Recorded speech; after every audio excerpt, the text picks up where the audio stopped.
Émerveillez-vous, vous êtes à Tanger.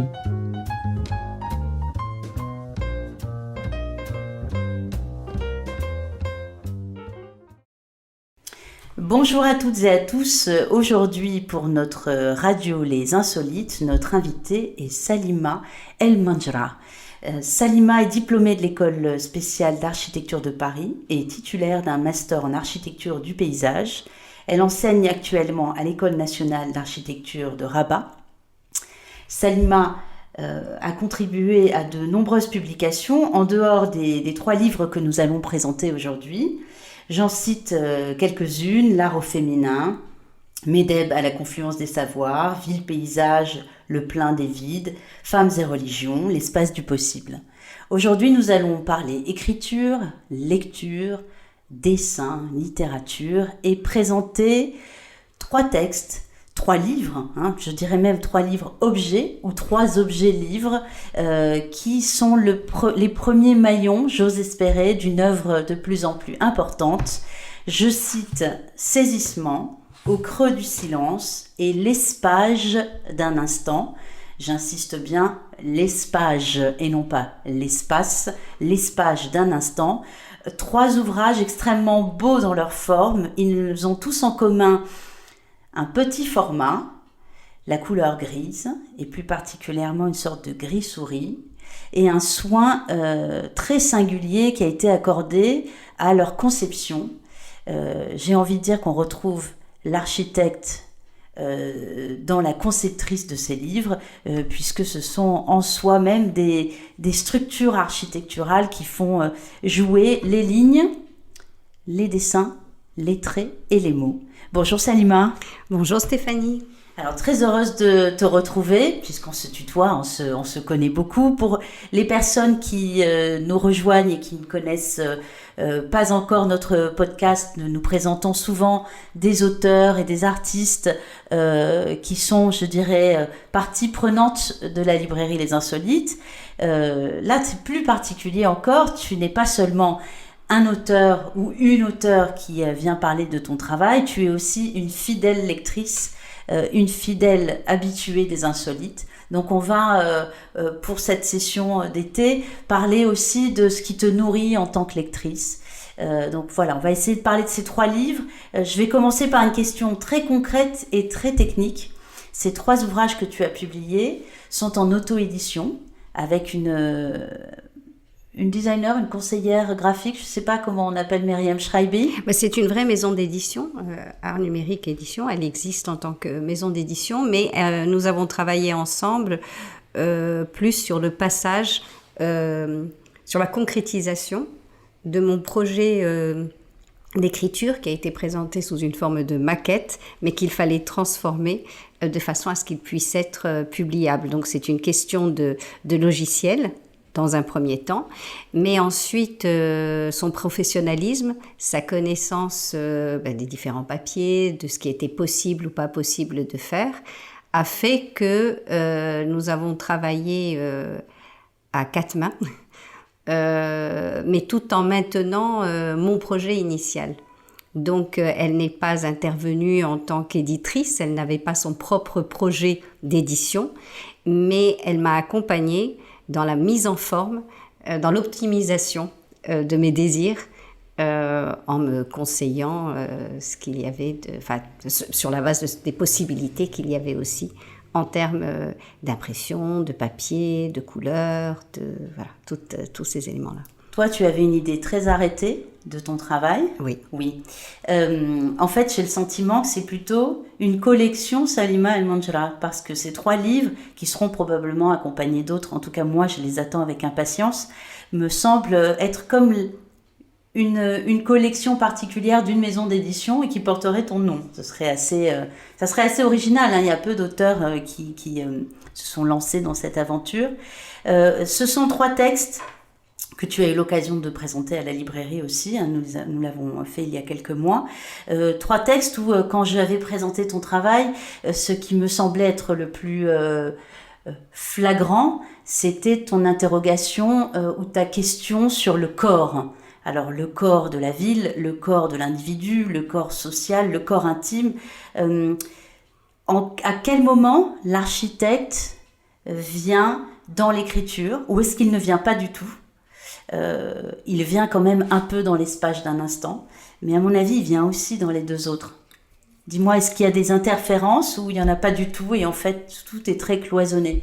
Si, je pense qu'il y a des interférences très très fortes. Il y a aussi le corps du livre lui-même qui est un espace et qui est conçu ainsi. Mais je pense qu'on est tous architectes. Et tout dépend ce qu'on met dans l'architecture et ce qu'on met.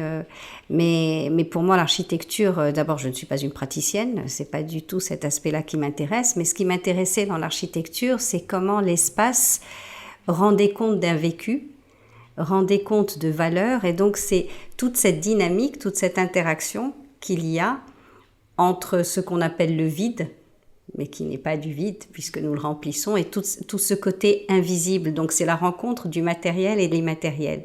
Et pour moi, c'est quelque chose qui existe en tout. C'est toujours, l'existence est faite de cette conscience de la rencontre du matériel et de l'immatériel. On tombe amoureux parce qu'il y a une personne, c'est matériel, mais ce qu'il y a entre soi et l'autre, c'est immatériel. Le désir est immatériel. Manger, oui, c'est une nécessité, mais ce qui va se passer dans cette transformation, dans cet acte entre l'aliment et soi, il y a quelque chose d'immatériel. Donc je pars de quelque chose de trivial, mais et je me suis rendu compte que tout mon intérêt dans l'existence, toute ma curiosité, mon rapport à tout, à la musique, c'était un rapport à cette vibration. Et donc dans l'écriture, il s'agit pour moi de rendre compte de cette vibration, mais ce qui fait que la vibration nous atteint, c'est la cohérence de l'ensemble des couches qui permettent qu'on la ressente et de façon paradoxalement inconsciente. Alors, je ne sais pas si c'est très clair ce que je dis. Et donc voilà. Et donc l'objet de l'écriture, c'est finalement de rendre compte de cela avec dans une économie d'une façon très très très économique. Enfin, ce que je veux dire, c'est d'une façon très très sobre. Oui, c'est-à-dire rendre compte de cela sans que celui qui va découvrir le texte puisse s'en rendre compte. Il ne s'agit pas de rester dans cette immatérialité de façon à ce qu'il se dégage une impression, qu'il se dégage, mais quelque chose qu'on aura vécu pleinement. Et c'est pour ça que le livre, les pages et l'accompagnement de Mariam Cheraibi était très important pour ça, parce que pour moi la qualité du papier était importante, la façon dont on allait tourner les pages, la façon dont on allait tenir le livre, la façon dont le livre semblait ne rien dire alors qu'il y a beaucoup de choses qui sont déjà dites. Et c'est ce rapport à l'architecture qui fait qu'instinctivement, finalement, si on reprend l'architecture en tant qu'espace, eh bien, instinctivement, on est appelé ou on n'aime pas certains lieux. Et en fait, c'est une traduction aussi de notre rapport à l'existence et de ce qu'on est et de ce que... Donc, l'espace ne fait que révéler un certain nombre d'émotions qui ont été les nôtres et que nous avons vécues avant. Et comment rendre compte de ça, de ce mouvement de la vie, de cet immatériel qui est tout et rien, au travers à la fois de l'écriture et de la volonté de partager ça avec d'autres lecteurs qui le vivront à leur façon, au regard de leur propre histoire aussi. Oui, bien sûr. C'est-à-dire, toi, tu trames quelque chose et après, chacun fait sa route. On va parler d'Au creux du silence. On va commencer par celui-là. Dans Au creux du silence, c'est peut-être celui qui ressemble le plus, dirais-je, à un roman, mais le mot est presque déplacé. Mais c'est l'histoire d'une femme qui a pris une décision assez radicale, même complètement radicale. Elle est atteinte d'un mal incurable et au lieu d'attendre l'avancement de la maladie, elle préfère se donner la mort. On l'apprend parce qu'elle laisse une lettre. Elle a tout organisé. Ça se passe à Rabat. On n'a pas vraiment de datation, je n'ai pas souvenir d'une date précise.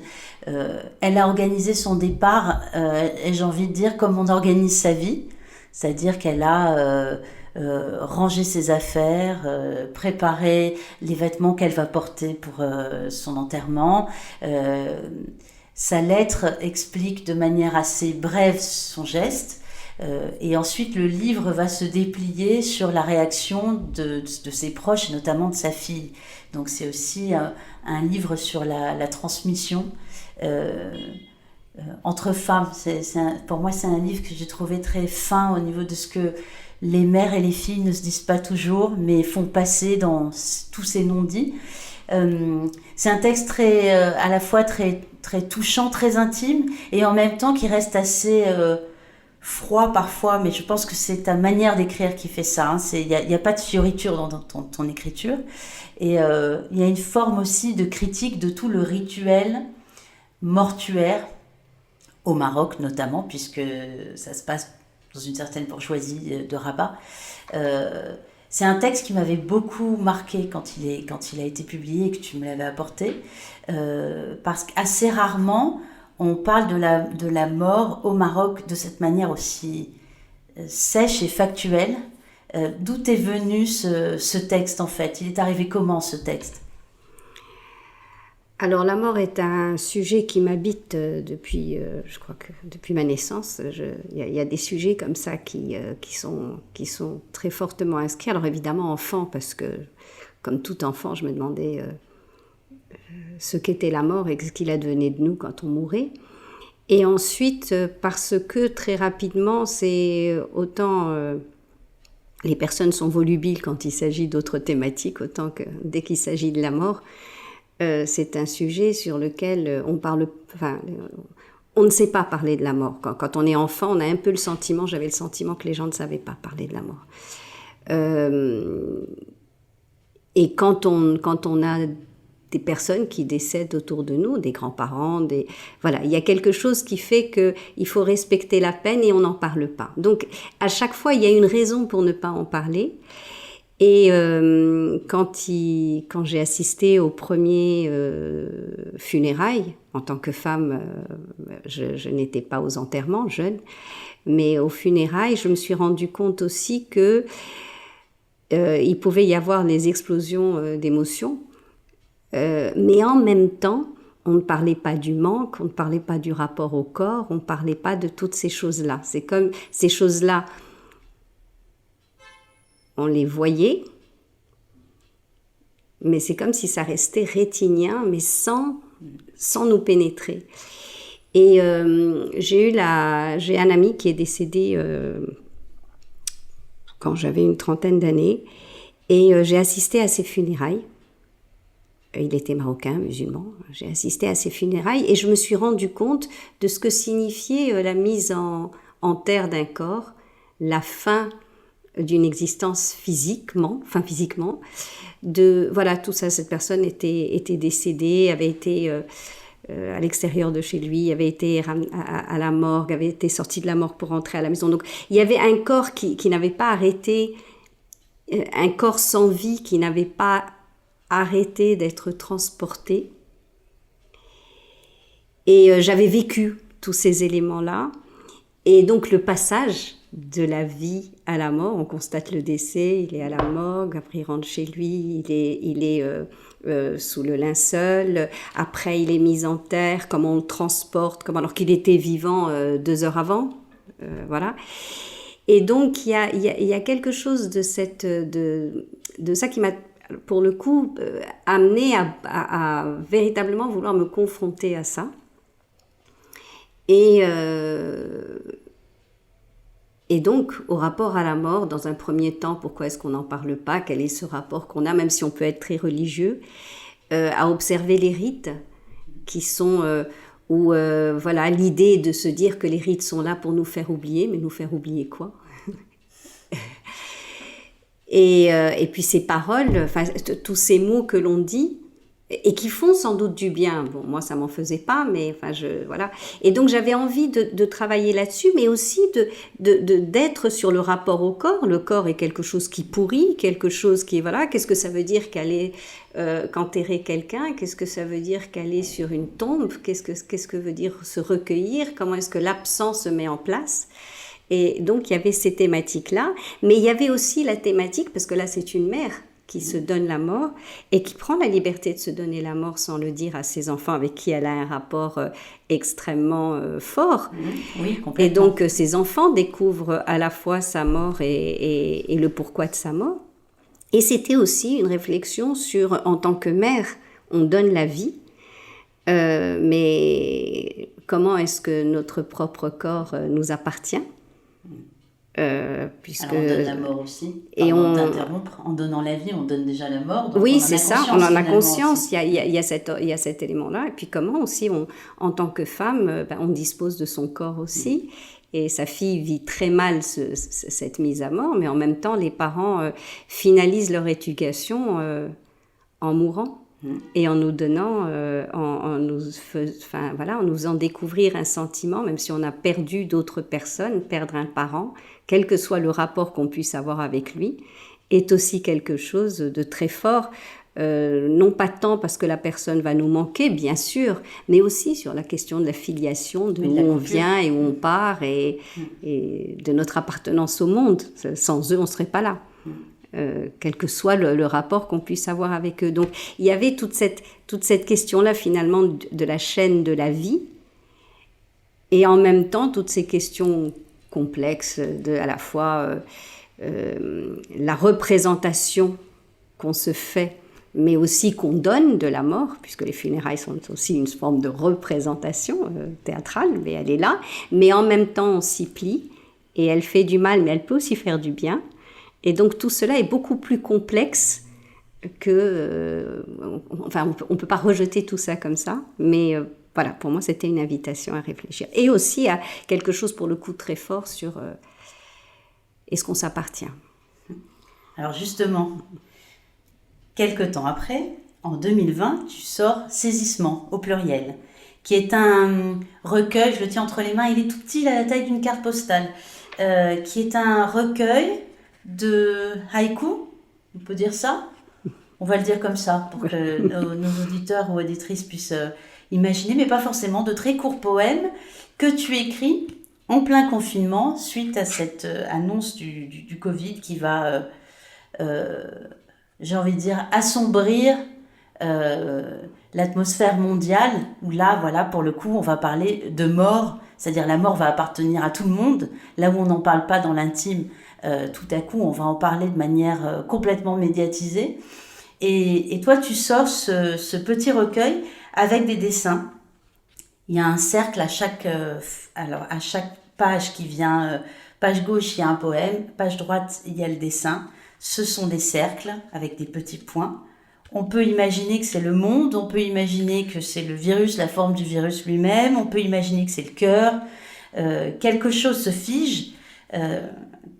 Dans Saisissement, il y a la surprise, il y a la stupeur, il y a la sidération aussi. Être sidéré, c'est être comme en état de mort. C'est presque ton fil conducteur.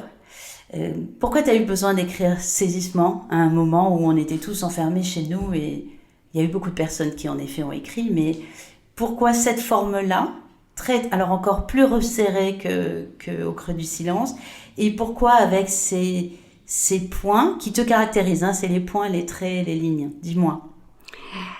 Alors, c'est un texte qui est né très très rapidement au bout du 3e jour de confinement. Alors, il se trouve que j'habite au centre, dans un quartier assez animé. Et quand on a été confinés, je ne vais rien dire d'original évidemment, mais voilà, il y avait ce silence. Et j'ai eu une peine extrêmement profonde. J'ai pas eu peur. Je dois avouer que j'avais pas de peur. Enfin bon, à la limite, c'est pas du tout ce qui m'a habité, mais j'avais une émotion extrêmement forte. Je pleurais beaucoup. Il y avait quelque chose, mais c'est pas des pleurs c'est quelque chose de très profond qui venait d'une peine immense que je ressentais pour l'humanité et la Terre. Alors ça peut sembler stupide de le dire comme ça, mais il y avait quelque chose d'extrêmement lourd. Et sur notre impuissance. Et l'humanité me faisait une peine, dont je faisais partie, bien évidemment, mais j'avais une peine immense pour ce que nous avions fait de nous et de la Terre, en fait. Et comment nous remettions aujourd'hui en question le sens de toutes les civilisations qui nous avaient précédés. Dans le sens où je ne pouvais pas voir dans le virus autre chose que le résultat de notre inaccomplissement. Non pas parce qu'on était confinés, mais que finalement on courait à notre perte. Et tout ce sur quoi, parce que c'est quelque chose que j'ai écrit très très rapidement, mais toutes les idées qui sont là sont des choses sur lesquelles je travaille, puisque c'est le rapport à l'espace, le rapport à l'autre. Et je trouvais que le virus venait un petit peu, avec beaucoup d'ironie, venait nous ramener à toutes nos incohérences.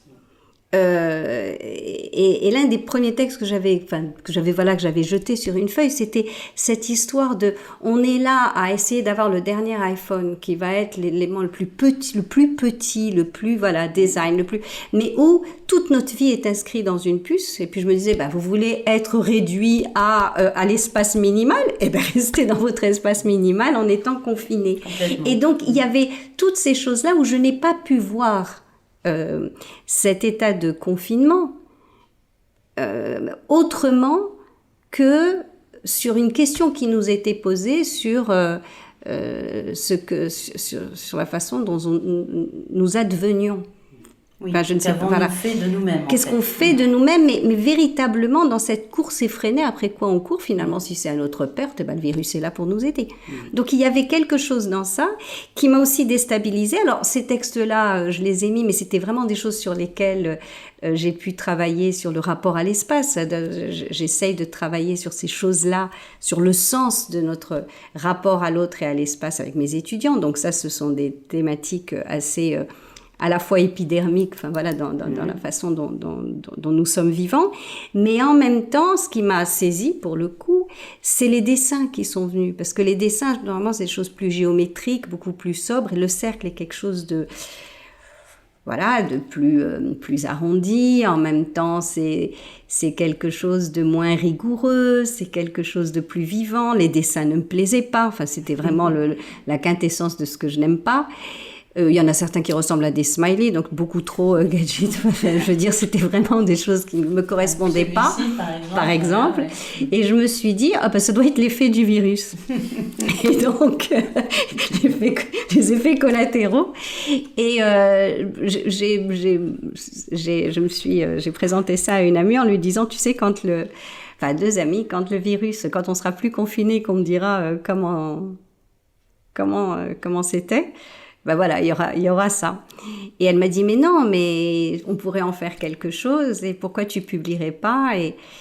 Et voilà. Et c'est venu de là en faisant quelque chose de très petit, parce que je pense que justement, le virus était minuscule, il a remis notre existence en cause, mais on est aussi dans cette quête du minuscule dans tout, dans cette façon de, même dans le temps, essayer de faire un maximum de choses dans une journée, être dans plusieurs endroits en même temps, mais on est dans une économie de lieux, de sensations, et en même temps faire qu'on ait une sensation maximale dans l'ouvrage, parce que l'ouvrage se tient en main, on est confronté à ça, on est aussi face au texte, face à soi-même, c'est quelque chose qu'on peut porter facilement.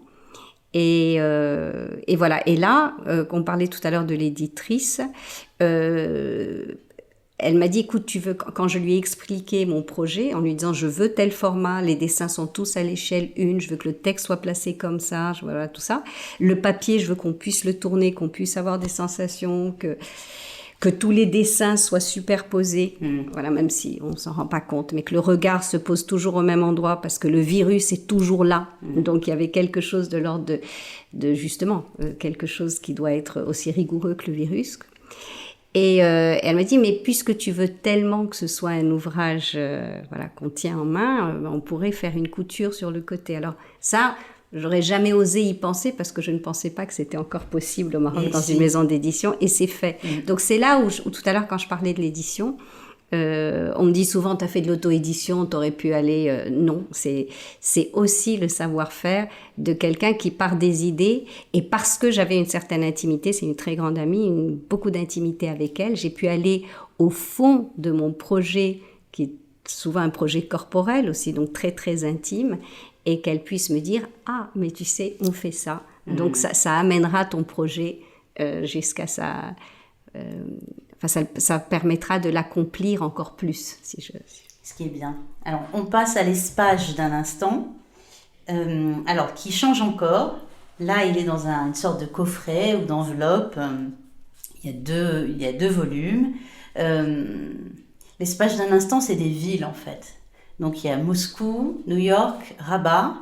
Là, on revient plus à ton cœur, peut-être, d'activité, mais on est encore sur...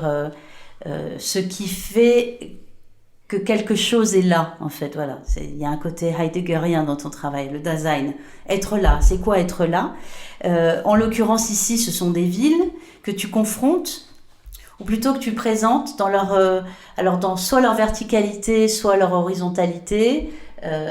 Si j'ai souvenir, New York est vertical, bien sûr, on peut l'imaginer ainsi. Et là aussi, New York est horizontal ? C'est Moscou qui est en vertical. C'est Moscou qui est en vertical, tu vois, je me trompe. Voilà, donc c'est encore un ouvrage avec lequel on joue en tant que lecteur. En plein milieu de chacun, il y a des papiers calques où sont reproduits des poèmes ou des textes, avoir été là, restituer ce qu'il en reste par des mots qui ne disent rien des lieux, des dessins qui ne les représentent pas, à quelle fin, libérer ce qui est en soi, recueillir d'autres instants lieux, avec des points de suspension, et puis on peut lire un peu dans tous les sens. Alors là, à l'opposé de saisissement, les dessins occupent la pleine page, mais on est dans le même esprit finalement aussi, de jeu de miroir entre le texte et le dessin. Ça représente quoi pour toi, l'espace d'un instant ? Alors, l'espace d'un instant, le mot, l'espace d'un instant, c'est un moment du temps. Oui. L'espace d'un instant, c'est une manière de ramener l'espace, mais tel que moi je l'ai matérialisé dans le livre, c'est-à-dire sur une page. Mais en même temps, dans cette construction, il y a quelque chose, très souvent, on ne fait même pas attention. Les gens disent l'espace d'un instant. Un jour, on m'a même dit qu'il y avait une coquille. Et l'idée, c'était de montrer aussi que finalement, un livre, c'est ça.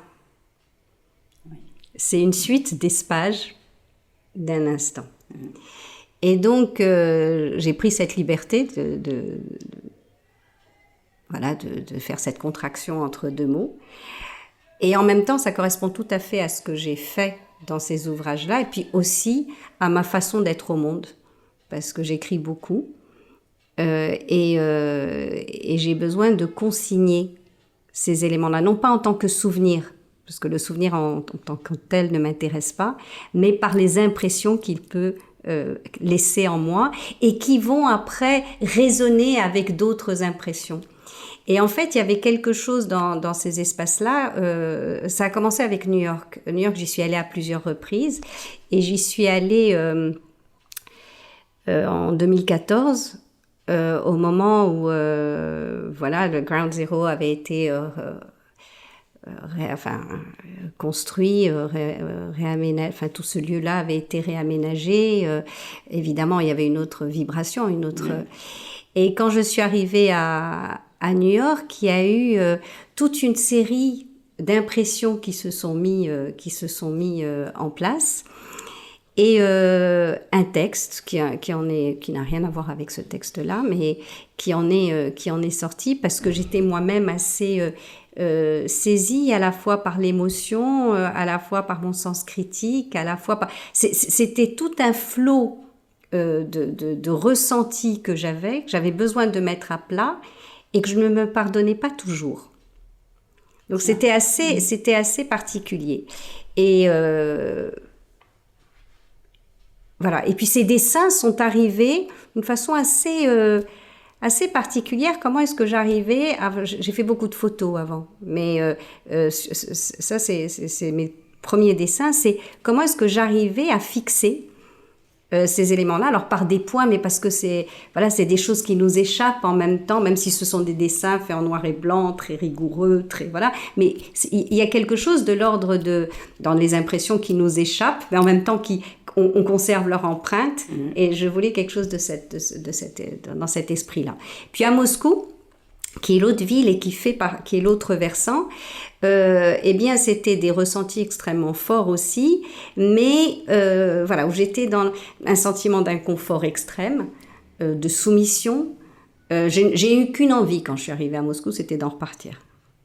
Et Rabat.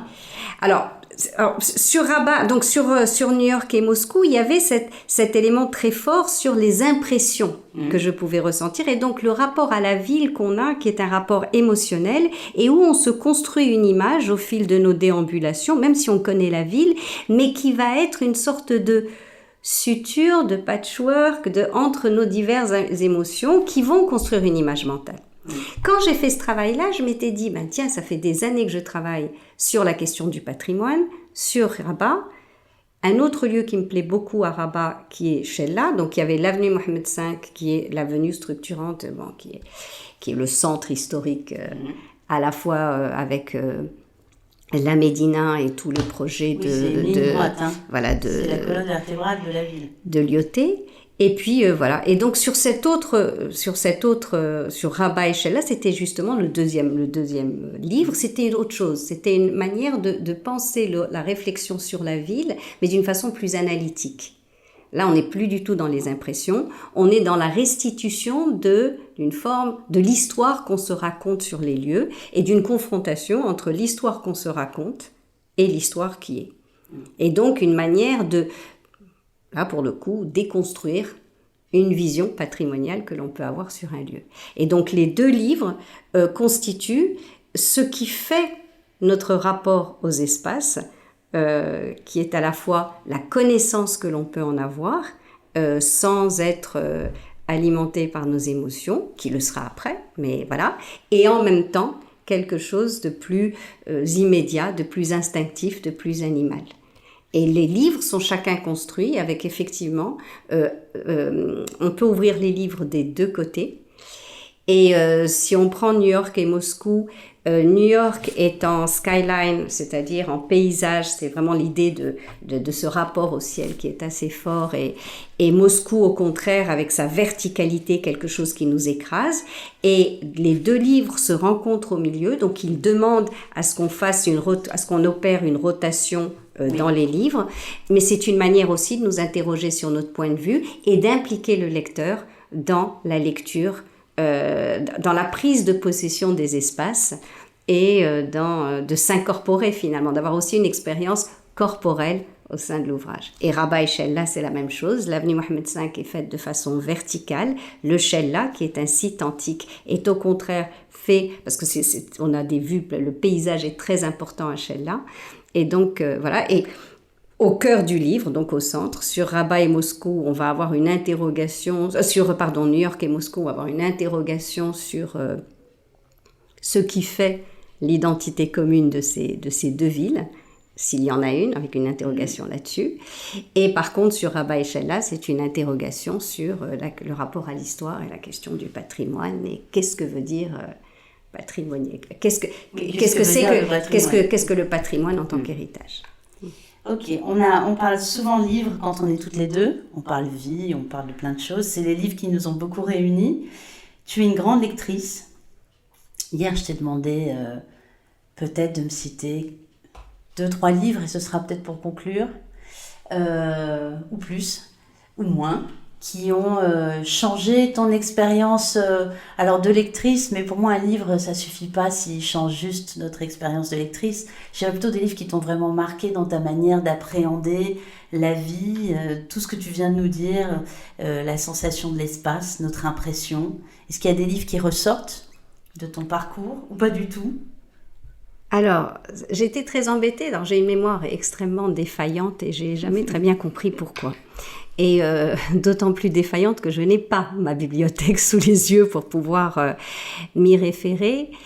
Et je me suis rendu compte de quelque chose d'extrêmement fort que je n'aurais jamais dit, enfin, mais ça, je pense que ça vient avec l'âge, il y a 20 ans, 30 ans, j'aurais jamais dit ça.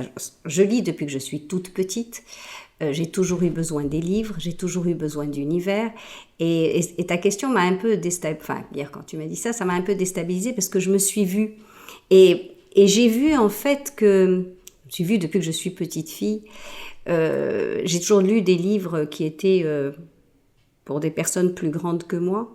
Je lisais des livres de poche à 9 ans.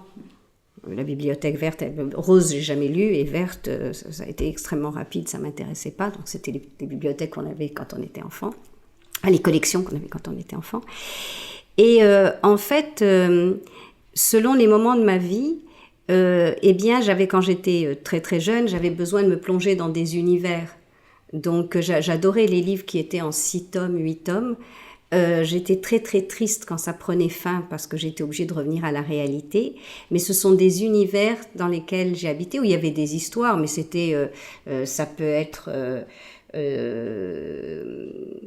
Autant n'emporte le vent, les gens de Mogador, enfin je dis voilà des choses comme ça. Les Jalna, c'était une série qui a été voilà des choses comme ça, mais bon j'avais 10-11 ans quand je lisais ça.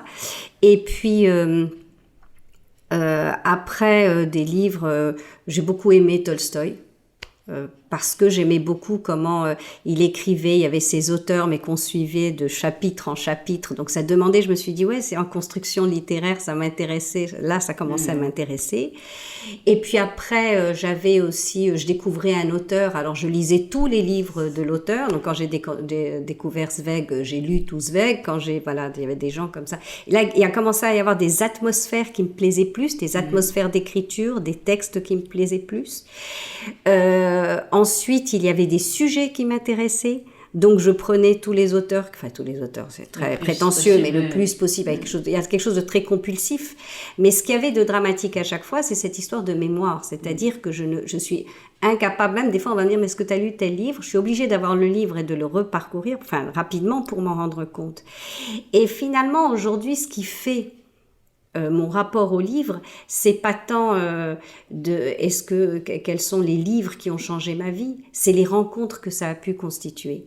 Et ce que je trouve très beau dans les livres, c'est justement cette histoire d'amitié que l'on peut avoir avec. Il y a eu beaucoup de livres sur lesquels ma main se mettait, je le prenais, j'allais jusqu'à la caisse, puis au dernier moment je le reposais, je ne sais pas pourquoi.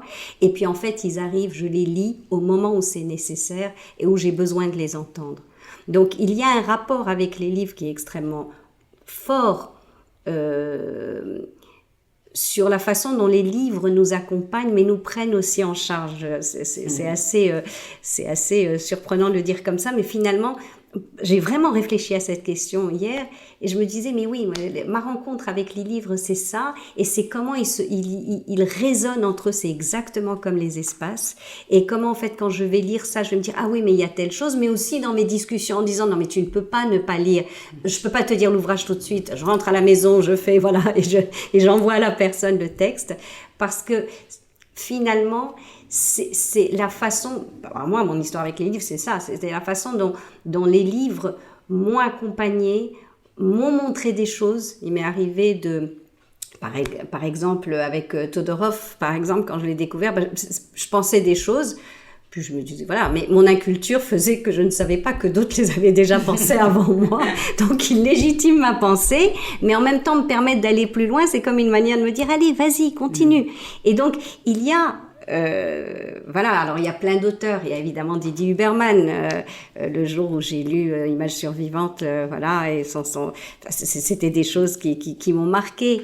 Sur l'écriture, c'est des gens comme Annie Ernaux, Marguerite Duras, où après avoir adoré très très jeune Stendhal, Rousseau, Chateaubriand, j'étais dans quelque chose de extrêmement ce que je voulais. Si j'écrivais un jour ce que je voulais, ne pas m'imposer, ne pas être trop présente sur les pages. Et donc, ce sont des bobins.